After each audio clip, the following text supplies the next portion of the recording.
best show of the freaking season. Hey, what's up, guys? It's me, Eddie, and today I'm reviewing Vivy Fluorite Eye Song. I really regret not doing this in the quintessential quintuplet style, where I reviewed every single episode, like episode by episode, each week as it came out. I mean, the part of the reason I wasn't able to do that was because the episode 1 and episode 2 released like kind of on the same day, so I didn't really know what to expect of the show going in. So I didn't know if this would be like the show that I like, the show of the season. I thought it would just be like a decent show, so I didn't really think that, you know, I would love the show enough to the point that where I would want to make a review of it every week, but here I am, I guess. I mean, every season, there's always this underrated show that goes by with few people noticing it.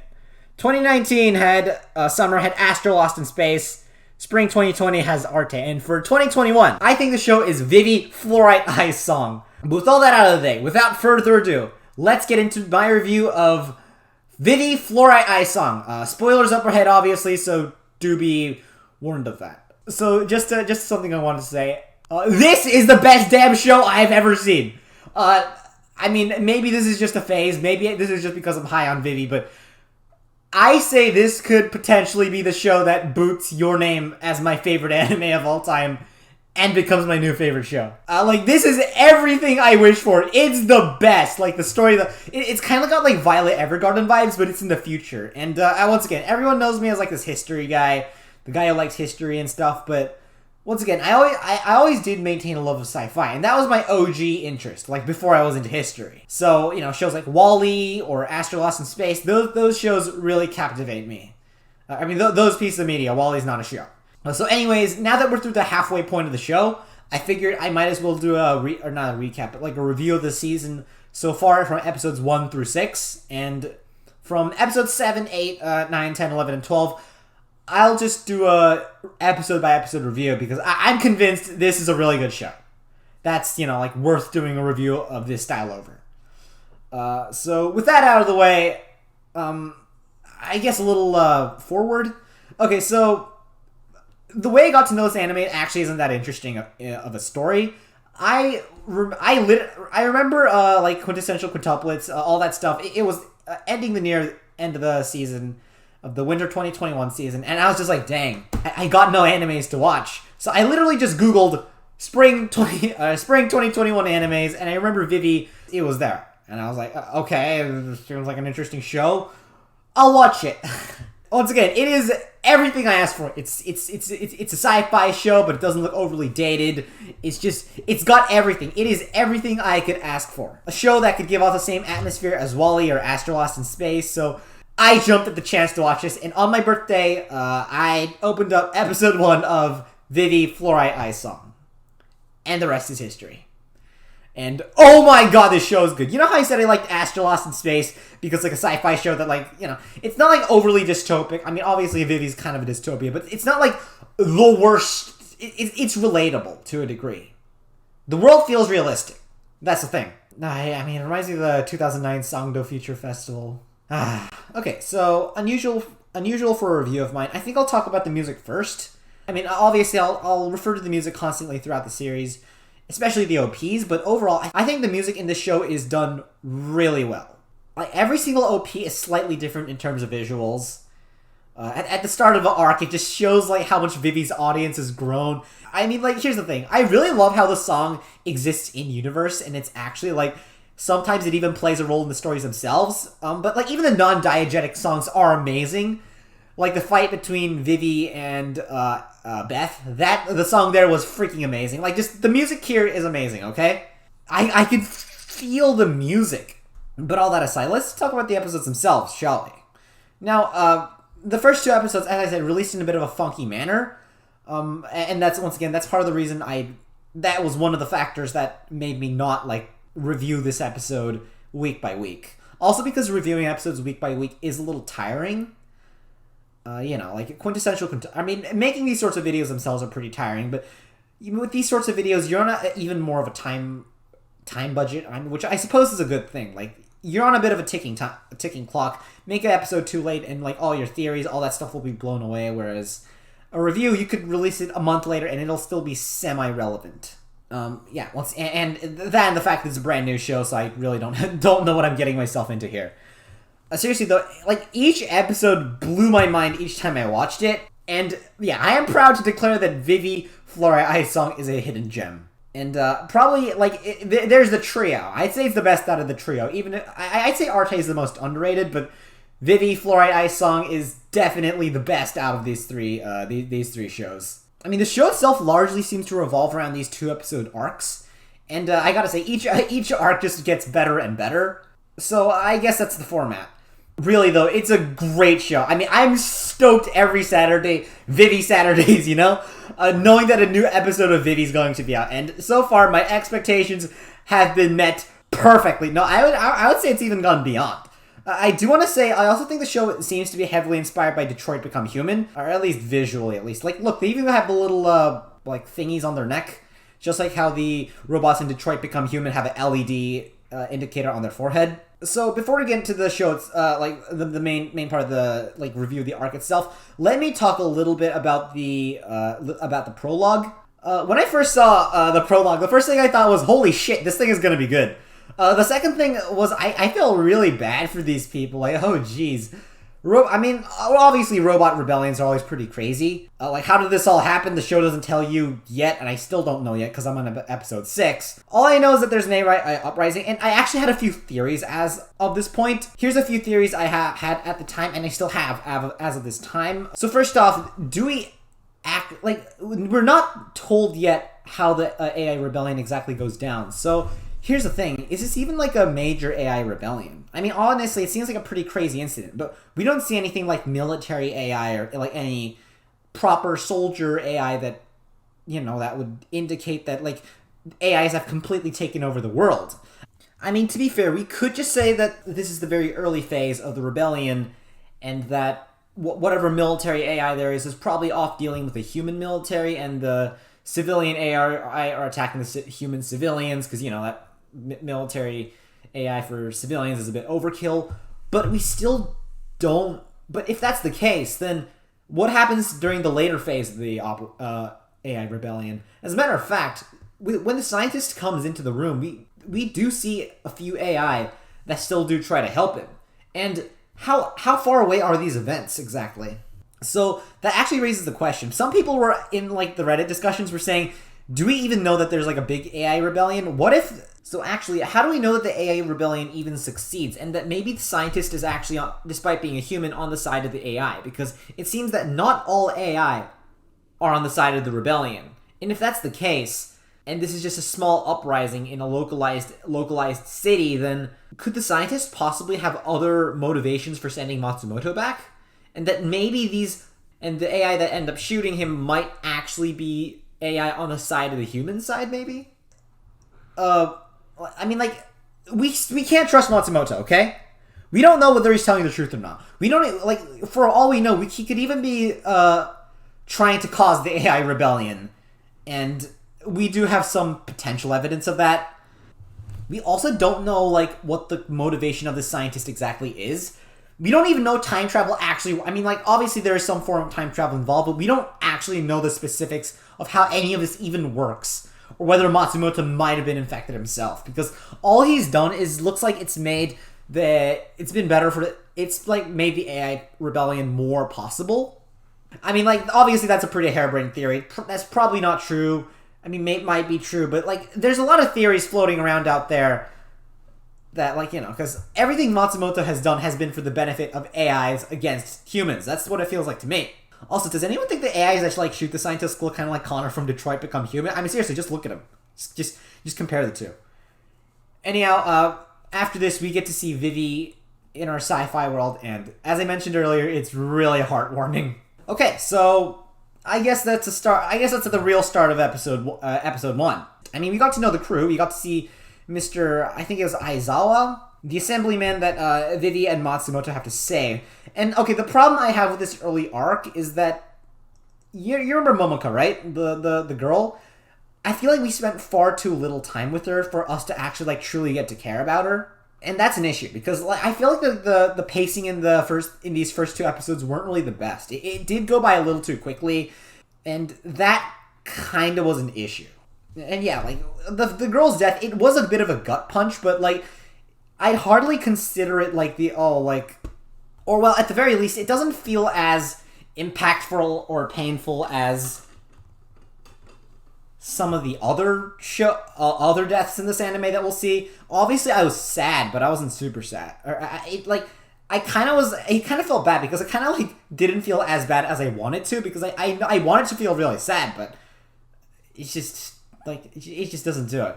Okay, so episodes 1 and 2, I'm not saying it was pretty good. I also like how Vivy, like, actually does question, like, Matsumoto. Like, obviously, if someone from the future comes and says, I'm from the future, you're probably not going to believe them, okay? So Vivy, like, asks, when Matsumoto says, hey, there's going to be a bomb that's about to go off here, Vivy asks, like, wasn't this your doing?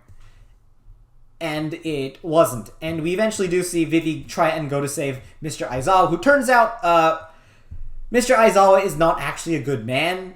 He's a corrupt politician. Oh, that's actually one of the things I wanted to say.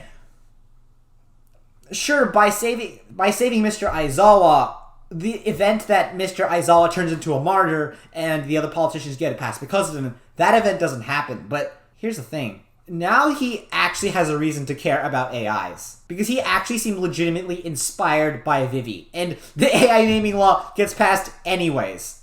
So that's, like, the thing. Mr. Aizawa, he sees Vivy. He sees what she's done for her. Vivy has saved his life. Now he owes it to her.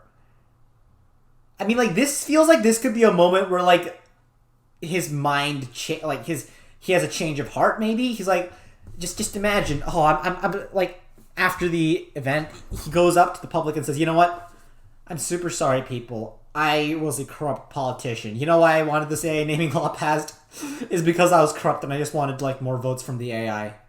I know. I know not all of you may forgive me, but, you know, I legitimately believe that AI, after having my life saved by an AI, I've changed. I'm a changed man. I'm sorry for having lied to you all, but I legitimately believe that AI have the potential to be great. I didn't care about AI then because I was corrupt, but AI have the potential for greatness. AI are our future, and AI saved my life. I owe it to them. I know not all of you may believe me, but this time, it truly does come from the bottom of my heart. I'm so sorry, but I hope that you can all support... You get what I mean!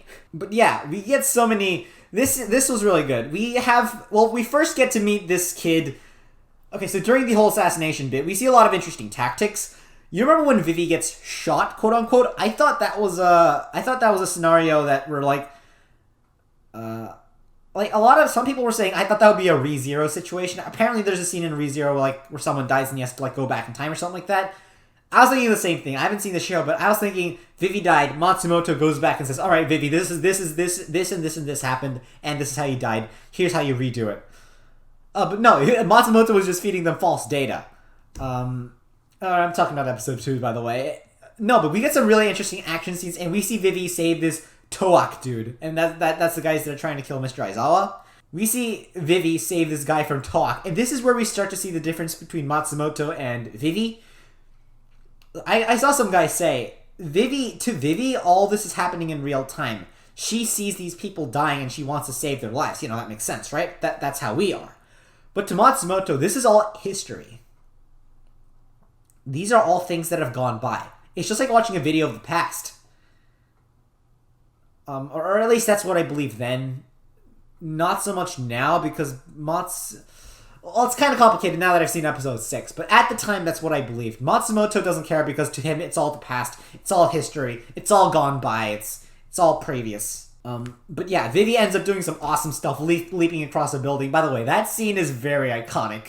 That scene was amazing. And this is the moment I'm pretty sure Mr. Aizawa turns from a cowardly assemblyman who you know, pretty much amounts to nothing, to, like, a guy that's like, I mean, this event, I feel like this would have profoundly changed his life.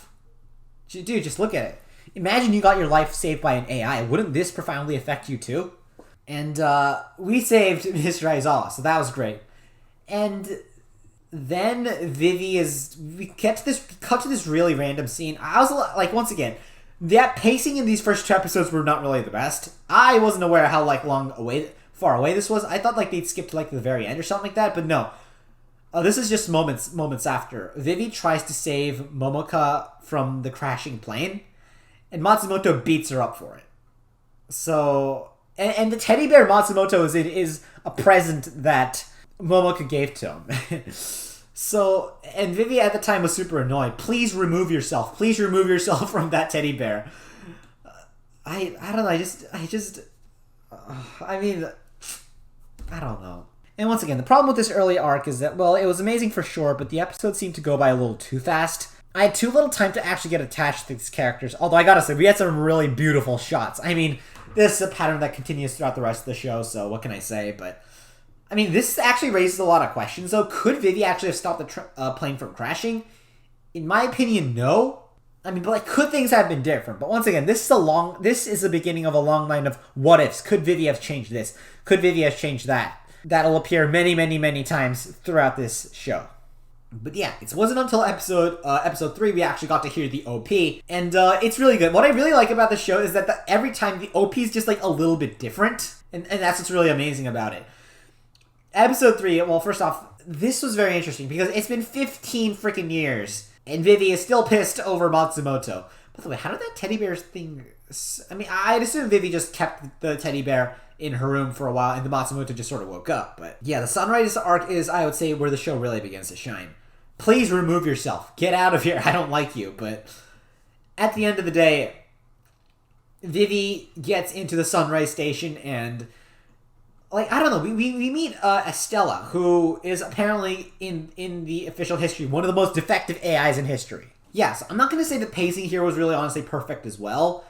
I feel like the whole scene where, Leclerc's head gets torn off by Estella would have been a lot more shocking if we'd, like, gotten to see her more. Though, I'm not saying that it wasn't surprising. I mean, all of us thought that Leclerc was in on it. Like, she and Estella had formed... She was in on Estella's plans, and to be fair, I was kind of shocked when Estella, quote-unquote, just tore her head off. I'm not going to say the pacing in episode 3 was perfect.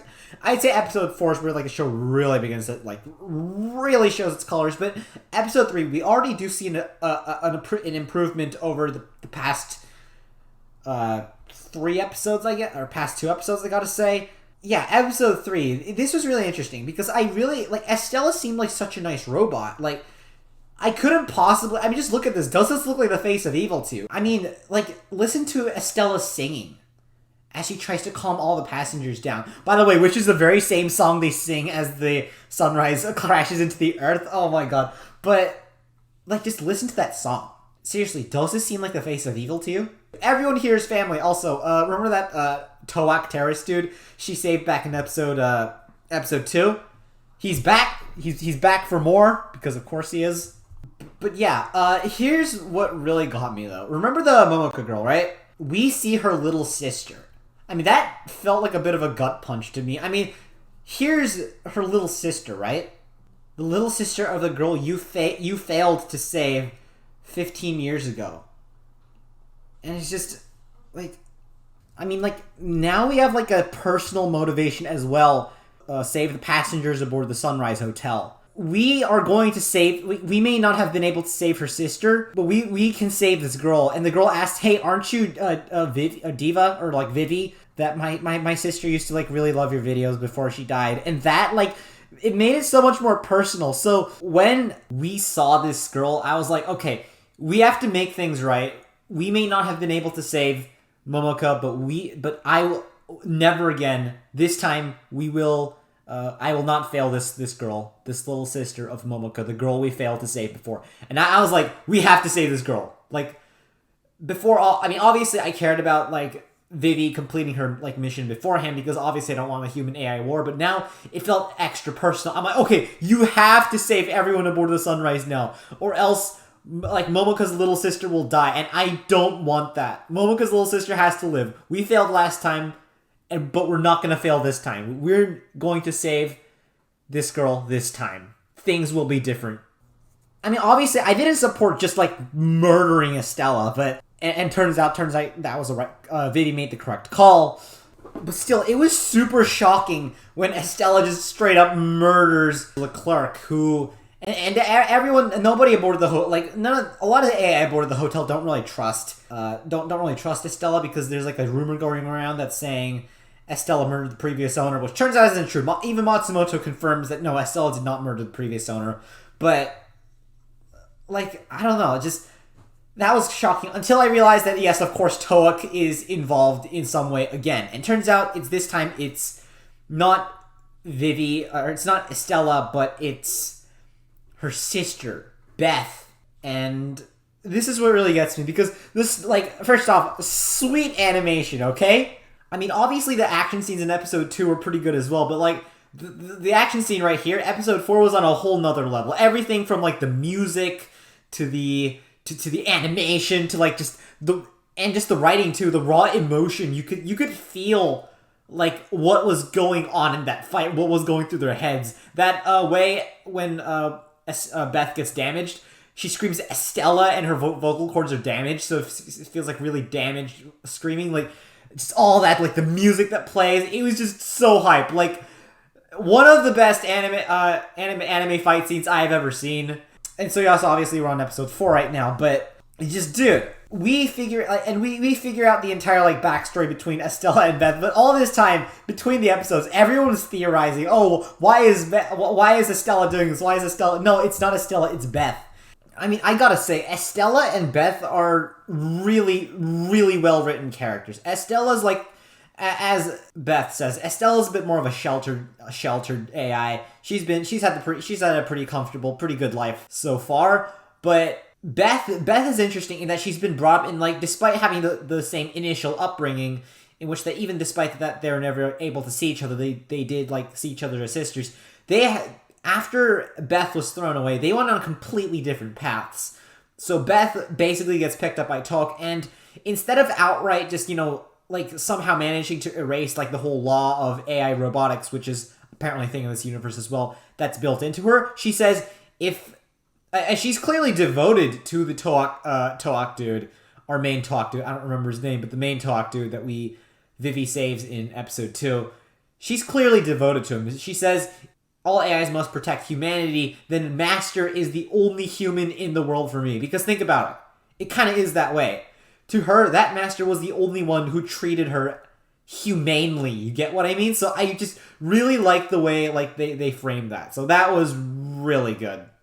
What I really like about episode 4 is that I said, this is where the anime, like, this is where I was like, okay, this is truly amazing. Because Estella and Beth, like, just, their story's so beautiful, because in the real history, in the official history, where Matsumoto's from, Estella earns this unfortunate reputation as the most defective AI in history, and Toak just burns up alongside them.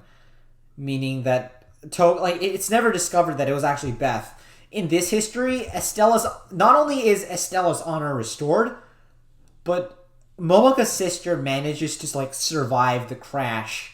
Or she doesn't die. And not just that, like, just that song at the very end, Estella and Beth, even when they do die, they die holding hands. And, like, oh my god, wait, how could you do this to me? Like, the two birds flying up the sky as they die. Like, this is so good. Oh god. Oh man, like, this is good. Oh, and they're holding hands as they die. Oh, and, like, all the smooth animation, like, the epic song that plays as, and once again, the music is really good. The music that plays as Estella, or Beth and Vivy fight to, like, the final meeting between the two sisters, and Vivy, and the two of them burning up as they hold hands with one another. And Momoka survives, and she gives the Matsumoto bear to the little girl.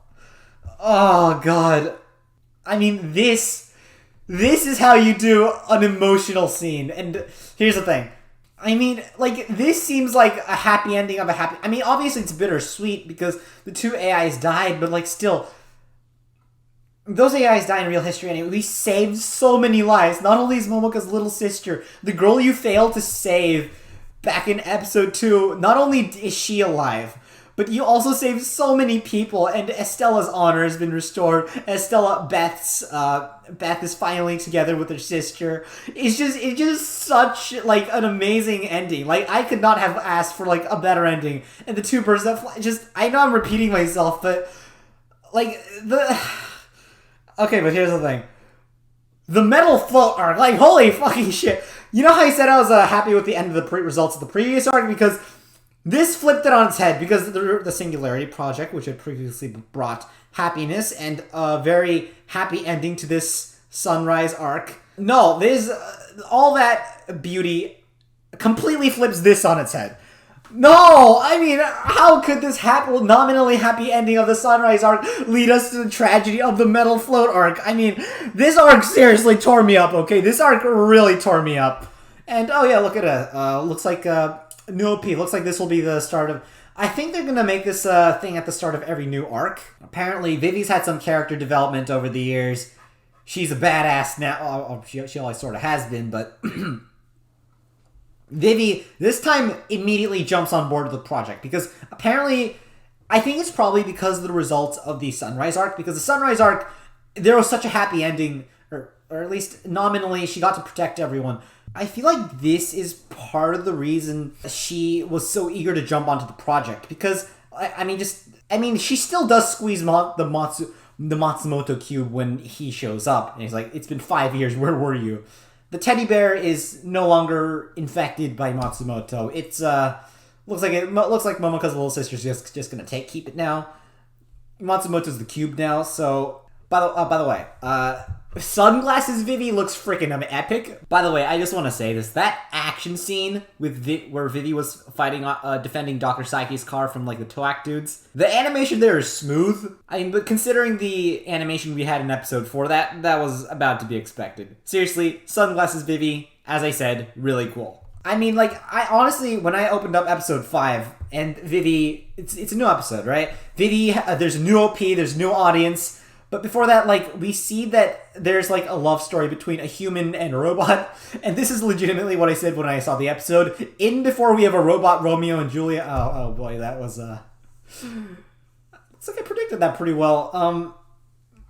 But yeah, I mean, the scientist gives them a kill code, and so that he could because he wants to shut down the metal float. We don't know Dr. Sayaki's motives yet, but we go there, and I felt... By the way, I feel like this episode was really inspired by Nier Automata. By the way, Vivy works at Nearland, okay? She's a hot waifu robot that is, like, kind of knows how to fight and has a little companion. And I think, like, was Dr. Psyche's voice 9S or something like that? I think there's something like that. By the way, you know those are little robots, right? They kind of look like a cross mix between Wally's and like the little robots in in Nier Automata. I don't know. I don't really know much about the series because I haven't played it, but I do know that like the enemy robots look kind of like that. Only they have legs instead of wheels, instead of like little Wally wheels. But you know, those guys, they look really adorable, and they reminded me of a Wally. Yeah, we go there. Dr. Sayaki, he's like a celebrity. Because here's the thing, the Sunrise incident may have was a happy ending, but because of that, Dr. Sayaki and Grace don't get to get together. Okay, so Vivy goes there, and she ends up giving this the kill code to the robot, right? Who are singing her song. By the way, I thought that was super cute. I mean, it's a little creepy because the sign that says, like, this sign seems to kind of be written in blood. It's obviously oil, but, like, the robots, they're trying their best. They don't realize it's creepy. And despite the fact that it's a little creepy, that's kind of what also makes it cute, because they're trying their best, and Vivy ends up just overwriting all that, like, personality, all that, like, dreams they have. And she ends up overwriting all of it. And at this point, I'm like, is what she's doing really... I don't know. She like that robot had that dream of like being able to like meet with the girl, and and I don't know. Just I still that dream M00205 had about where he could like bring in human kids and like run a daycare system and like help humanity out. That was such a pure noble dream. I feel so bad. Like, oh my god, bro. Oh, you're really tugging at my heartstrings here. Like, it was one of the, like, I never thought I would, like, be crying over, like, a robot, but, like, Dude, that was like really sad. That was like, oh god, that's one of the saddest things I've ever seen. Emphasis on one of. Because if I thought episode 5 was sad, oh boy. So Toak again attacks, and now we're on episode 6. And finally she saves the guys and and this time what really makes me happy is that the Toak guy and Vivy finally working together, even though it was just for a little bit. And even though, like, here's the thing, in episode 5, literally everyone was theorizing, oh, Grace is the island core, Grace is the island core. Looks like they all correctly predicted it, but it just still felt like a gut punch. I mean, I held hope for Dr. Saiki that he could get Grace back. I mean, like, because Vivy says, I'm pretty sure it's just leftover, like, why couldn't Dr. Saiki just have his robot waifu, huh? Why couldn't he just... Dr. Saiki just wanted his robot waifu. Why couldn't he have it? Oh, God. No, because that's the thing. Grace and Dr. Saiki were such a cute couple, too. Just look at him. And it's not just a cute backstory. Or a cute... They don't just look cute together. They have a cute backstory, too. Like, look at him when Dr. Saiki was a little kid and and the mom had just run away. Grace saved him by singing Vivy's song to him. And I think that's what, like, makes it extra painful when Vivy just writes it off and says, it's just tone data. Because it's literally your song. Despite loving each other, it seems like they're also fans of Vivy. It seems like Grace and Dr. Saiki both enjoyed Vivy. So when Vivy, someone that, like, you're a fan of, ends up saying, no, your wife is dead. She can't be brought back. Like, isn't that, like, extra painful? Because it was your music.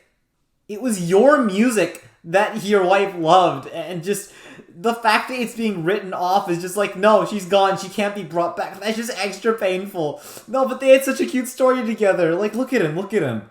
They've known each other since childhood. Technically, AIs don't age, so... But no, seriously, they are so cute together. Just look at them. They deserve... Grace and Dr. Saiki deserved better, okay? Grace and Dr. Saiki deserve better. Grace deserved better. Dr. Saiki deserved better. They deserve to be with each other. Ugh, anime, why do you gotta do this to me? I mean, like, obviously, this is more up Vivy's theme. Vivy obviously knows better about this than me. Vivy says, after she hears the singing, she says it's just tone data. And once again, Vivy is a song AI. That's literally what she's built for. So obviously she knows better what is what. But to me, it felt like actual singing. I mean, could Grace have been saved? That's another one of the what ifs. Could Grace have been saved? With the previous arc, I had no regrets. I was 100% satisfied with the way it turned out. But like, for this one, could it have been saved? Could things have been different? But still, that bicycle scene was freaking awesome. With the Grace... By the way, Grace is a really beautiful voice. With the Grace version of the OP... I'm never going to be able to hear that OP the same way again, okay? With that Grace OP blaring in the background and, like, in that Matsumoto bicycle. And then Dr. Saiki helps her. Oh my god, like... I'm sorry I'm so all over the place, but just... I mean, like... this is the power of Wit Studio. Seriously epic. Not only did the M205 robot get blown up, but... she ends up doing the deed, destroying Grace. I mean, I don't know. Like, could Dr. Saiki have his robot wife? Could he? They deserve to have been with Grace. This actually is a Romeo and Juliet, like the robot Romeo and Juliet thing. And the ending, like, dang, Dr. Saiki. I mean, I kind of saw Dr. Saiki shooting himself. Okay, I saw that coming, but I saw that coming since last episode, but. It's just, like, I didn't expect him to just shoot him right then and there. Like, I thought, like, Vivy would at least, like, get to like, a chance to, like, walk out of the church and then, like, hear a bang. I didn't expect him to, like, just shoot himself the moment Vivy turns around, like, and, like, just be close enough to be in blood-splattering distance. Like, my god, that's traumatic. But, honestly, it does kind of show how, like, he really just doesn't care anymore. Like, that symbolism is just so powerful. Red and blue. She has both Grace and Dr. Saiki's blood on her hands. That ending, she knows she failed in her mission to make Dr. Saiki happy. Like, and like, Vivy just starts glitching out because she, like, feels the sorrow. How could I have failed? How could I have failed? Could Grace have been saved? I still wonder about that. And that, like, just, that's a Matrix, and oh my god. And, like, not only is that a Matrix reference, she knows she's hurt both humans, the red blood, and the AI. By the way Dr. Psyche's blood splatters on Vivy's cheek, like, it makes her look as if she's actually bleeding. Just look at that. It looks like she has flesh and blood. Because now she's got... Vivy is more human than ever, and I feel like this is a cycle that's not going to continue. Vivy's just Violet Evergarden, but in the future. Let's be honest here. Like, seriously, I mean, ultimately, I do blame the folk that, like, kidnapped Grace from Dr. Psyche and, like, put her to work as a slave in this robot gulag for this whole debacle. Screw those people. At least we got this really awesome bite scene, though. I mean, you know how I said the fight between Beth and Vivy is, like, one of the greatest fights in anime of all, greatest animated things in anime of all time? I take that back because somehow Wit manages to outdo it with the bike scene. Grace singing the OP in the background as Vivy rides around in the Matsu bike doing crazy stunts. Like, that was freaking epic. Like, that was actually really epic, not gonna lie. And Dr. Psyche, at the end, he's like, you know what? He, takes reality for what it is and says, you know what, Vivy, here's the way to where Grace is. Oh, jeez. Like, that was just so epic. Like, just, bro, how do you make something like this? It was just so epic. Like, oh man, it was awesome. Seriously awesome. As Vivy just rides and the Grace OP is blaring in the background. Oh my god, it was so triumphant, and yet we know what's about to happen, the tragedy that's about to happen, but it's so epic at the same time. I don't know how to say it. You know? I mean, Dr. Psyche, like, he had his fiancée kidnapped, and oh my god, it's just, why? Why couldn't he be together? They were such a cute couple, too. I really loved their, like, backstory, like, the way he met her when he was little, and it was just such a cute story. Why? Why do you do this to me, show? I mean, I freaking love it, but, like, oh my god, ugh. I don't know, like, next week, I'm gonna release a video on that next week. We see this girl named Ophelia, so I don't know. I'm excited for that. I'm still excited for Vivy Saturdays, which is going to be next week. Oh, no, it's going to be a little sooner, depending on where you are, or if you're watching this like a long time later. I suppose none of this even matters anymore to you. But yeah, I'm just really stoked for another Vivy Saturday. You know what's the worst thing about Vivy Saturday? Once you're done seeing Vivy, you just feel so empty inside because like you're like, I finished watching Vivy. What do I do now? But yeah, like I suppose this is. I know I said my review of Attack on Titan last, like just my most recent video was. I said it was pretty bloated. That's funny because this is a pretty bloated review on itself. What are we at, like 40 minutes now? I will also be releasing regular uploads from every Sunday onwards because Saturday is when Vivy comes out, and I could probably have a video prepared by the next day. So yes, so from every Sunday onwards, for the next 6 weeks, I will have a show review of Vivy Fluorite songs. So I hope y'all look forward to that as well. But yeah, anyways, that's all there is for this video, folks. If you enjoyed this video, give a like, and if you haven't done so already, subscribe. If you have any comments on, like, if you have any opinions on, like, the first 6 episodes, or, like, what you thought of the video, leave them down in the comments below. It really helps out the channel. And, yeah, that's the end of the review, folks. The sky's up, and this show is freaking awesome. I will see you all in the next video. Bye!